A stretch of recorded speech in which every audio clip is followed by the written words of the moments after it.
7 Commanders, and welcome back to my little corner of the galaxy.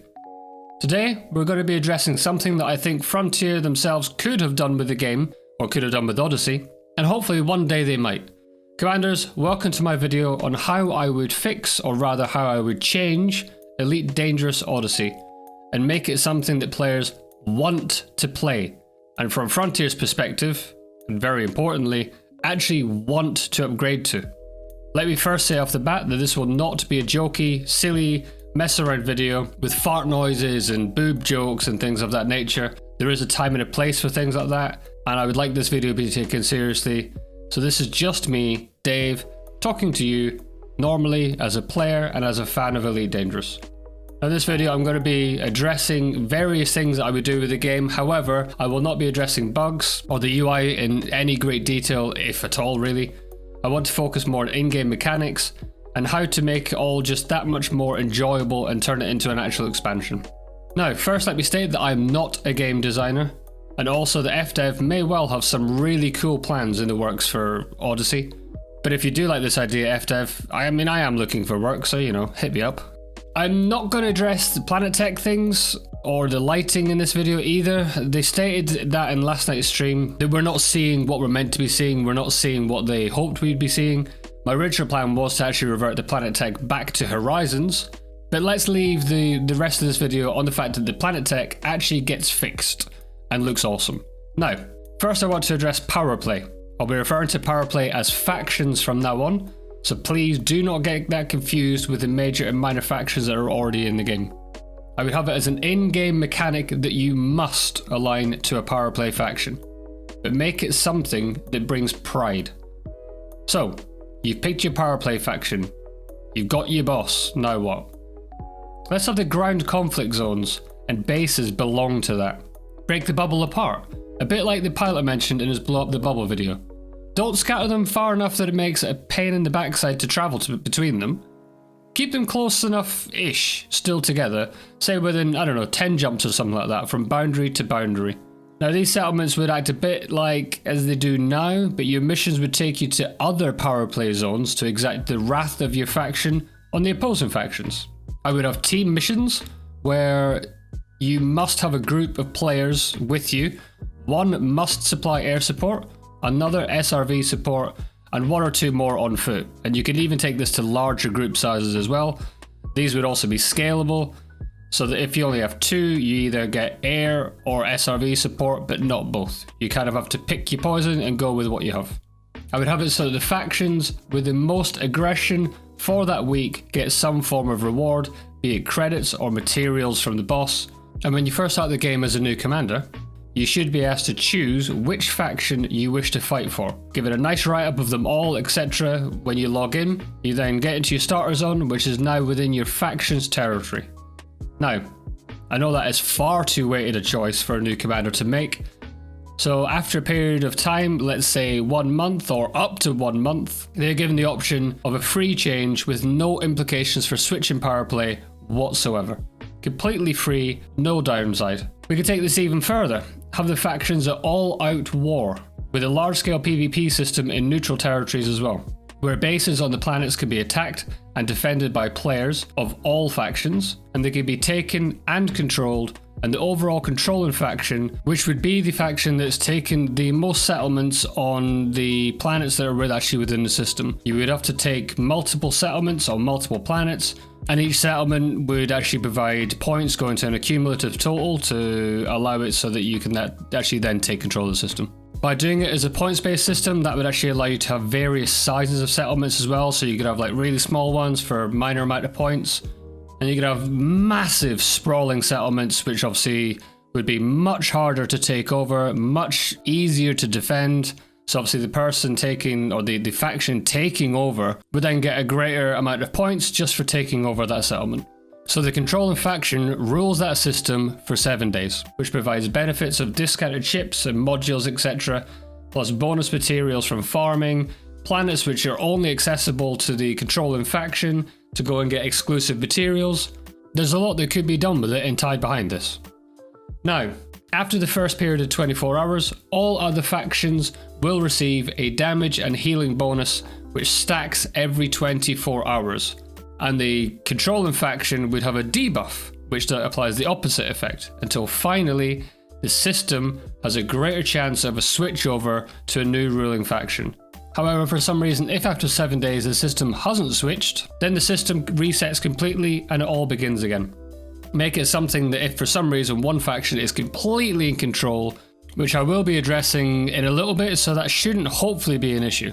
They still have to work for that base every 7 days. Now I know certain power play factions align with superpowers, so let's quickly address that. By choosing a power play, you're also opting to fight for that faction's superpower. A fight that could see week-long battles for control and supremacy also happen in other zones where each superpower wants to expand its reach in the galaxy. So the question with this then would be raised about various ships that the Empire and Federation both offer. And for that, I would simply say, which would you rather? You can have both, but is the effort really worth it for you? Obviously, for those of us who already have them, would keep them. To take them away wouldn't be the right thing to do, but going forward, make that part of the choice. Now I know that leaves Alliance with essentially nothing, and kind of why you would take that. You could potentially make it so that Alliance is just an independent faction, or just not have them involved at all and have the war between the Federation and the Empire. Now, to ensure that all factions are at least equally represented is a trickier issue, and there's always going to be some form of minor imbalance. And for this, we'd have to look at the benefits of them. So I'd make that bit easier. I'd just simply have it so that all benefits we currently have are distributed to all power play factions. Be that weapons, everything that you get currently is just distributed evenly, so you all have access to them on every single power play. That would then remove the I want this power play because of this weapon. Now it comes down to which area you want to be in, or which faction you like the sound of the most.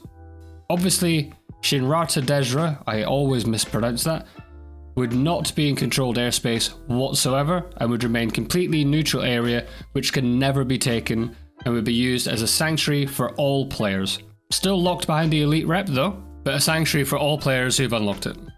Now I know a lot of commanders do not like to play in open or even do PvP. Well, for you, I would have it so that you could do your part too.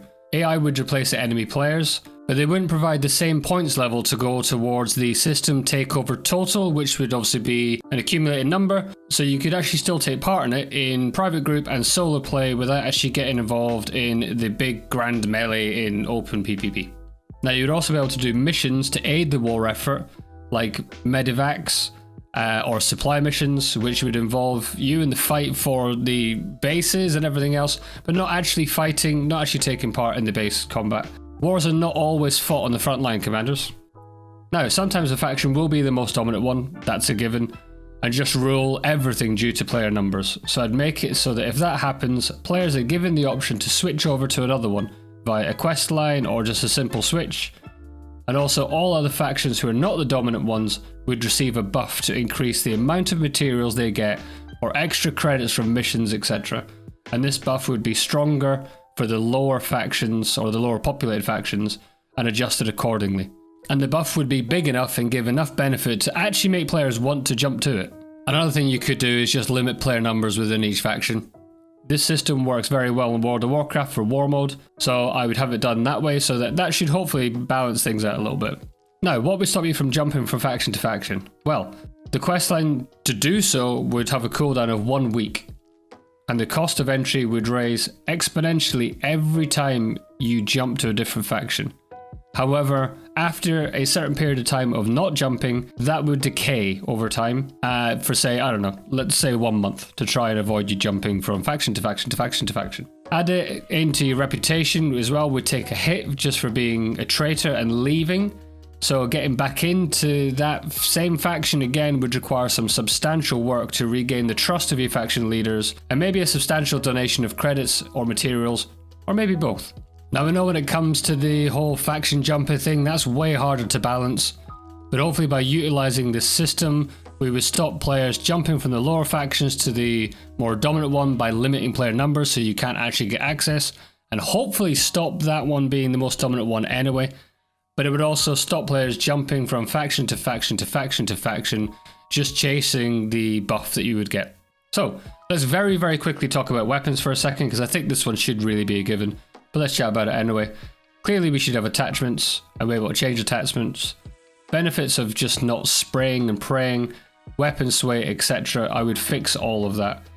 But I think that one's a given, as I've already said. So, there's a brief overview of how I would enhance settlement combat and incorporate PvP and Powerplay into all of it. Now let's tackle ships briefly. I have a ship painting feature, which allows you to make your own ship skins and sell the designs for credits or materials. Are you seeing a theme here? I'm trying to remove the material grind here as much as I possibly can. Make it so that you get materials for doing the things you like doing, not because you like to grind, or want to grind, or need to grind. The grind in the game currently is there just to try and keep you logged in and try and keep you playing. But with what I'm trying to implement here, or my ideas anyway, that would happen organically. Players would want to come in and play. They'd want to come in and do the things that we're on about. They would just be in the game anyway. So again, it's organic. You would get the playtime that they want. You'll be able to have ship designs, kind of like you get in the Forza driving game, where you can just design a car and completely design the overall look of it. And then you'll be able to sell that for credits or materials. You'll be able to do decals and colours, etc. Or simply just handcraft your own colours from an RGB colour wheel. I'd have an in-game auction house as well for materials, which serves two purposes. One, it gives the players who love to grind, and there are some that do, a reason to grind. Now they can grind for materials and get paid for doing it. And secondly, for those who hate to grind, but love to do other things to get credits or already have loads of them, well, now you can buy the materials you need. Now I know this one will split people's opinions, I'm aware. Some people will see this as pay to win, as you can simply buy materials for credits. However, I think it still would be a good addition to the game, as let's face it, credits are not difficult to come by in Elite Dangerous anymore. So, now we've given you a reason to do Powerplay, a whole new PvP system, or rather groups of systems, a ship skin editor, and two ways to get materials for engineering. So let's address engineers and how I think they should work, and this is something that I would also apply over to Horizons as well. I personally would limit the amount of engineered parts you can have on your ship to 2. That then gives you a decision to make about what is more important to you personally as a player. I love it when you give players choice, but in my opinion, some choices should be a weighted choice that has consequences for other parts of the game. So 2 for your ships. Now let's discuss suits. I would only have 1 for suits and 1 for weapons. Again, make the player weigh up their choices. Now let's discuss Exo-Biology, because let's face it, at the minute, it's pretty much useless, but I love the idea of it. Firstly, I would introduce land mining on foot and make those materials for engineering as well.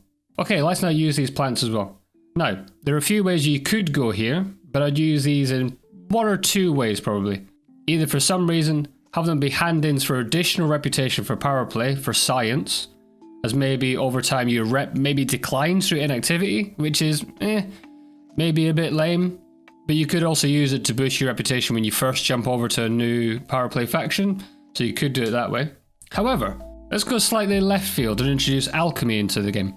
Making potions for things like healing pots, so you don't have to pop health packs. Or even take it further and have heal over time effect ones. Or endurance ones, which allow you to sprint for longer.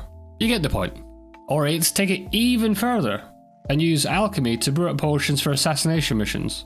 So, which would have you sneak into a settlement, spike the drinks of the leader and his commanders, and use that as an opener for a big Powerplay attack, and make the takeover of the base just a little bit easier, because we all know what happens to somewhere like that. When you lose the leader, everyone runs around like headless chickens.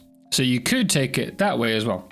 Okay, so now you have another reason to explore local areas, another thing that will add to the war effort for those who are not into combat by air or by foot. Because you could also sell these potions on the auction house. So let's now discuss further exploration. Let's take the pilot's idea, 07 mate, of blowing up the bubble and expand on that. Let's say the bubble is now broken, like I suggested, not too far apart, but still far enough. And let's have each faction have hubs out in the black, like mini faction bubbles incorporating the pilot's idea, going even as far as I would say in line with Colonia on both sides of the galaxy. So kind of just take the galaxy, draw a line through it, and then you have the main half being the half nearest the bubble that's designated for this whole idea to work. Colonia again would always be neutral, leaving the other half of the galaxy that is not taken by these bubbles purely for the commanders who want to not be involved in anything and just want to go into the black and just explore. So, the hubs are scattered around, and they take an age to get to. So when you get there, the outposts are still manned, but much easier to take. It can be done in solo play by a single player if need be, and they also can be controlled. And there are high enough PvP only encounters to make it that you control, or that you can take control of that system for your faction, giving you 75% of the benefits of the Bubbles version, but with much, much less competition for materials. This would really encourage commanders to leave the bubble and give you a reason to be out in the black. For longer reach explorers who just want to see cool sights and systems, look at the interesting planets, etc. For you guys, I would try and implement caves into planets. Now I know this is a very, very, very long way down the road because that would take quite a lot of time to implement.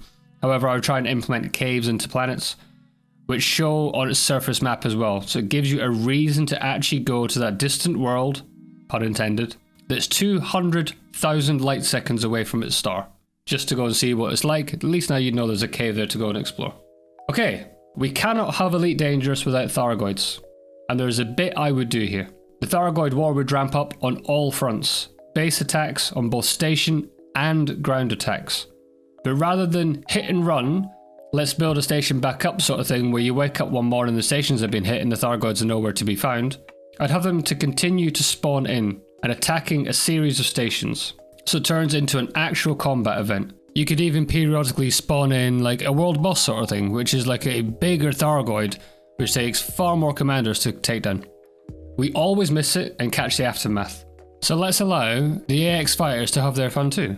Make it so that they're attacking so many stations that it requires communication and coordination from the AX community to try and cover all of them, or choose which station or stations must be let go and just be allowed to be damaged, or even take it to the extreme of being destroyed, and thus would need to be rebuilt up by the likes of Project Ida, thus meaning communication and coordination between these large sections of our community.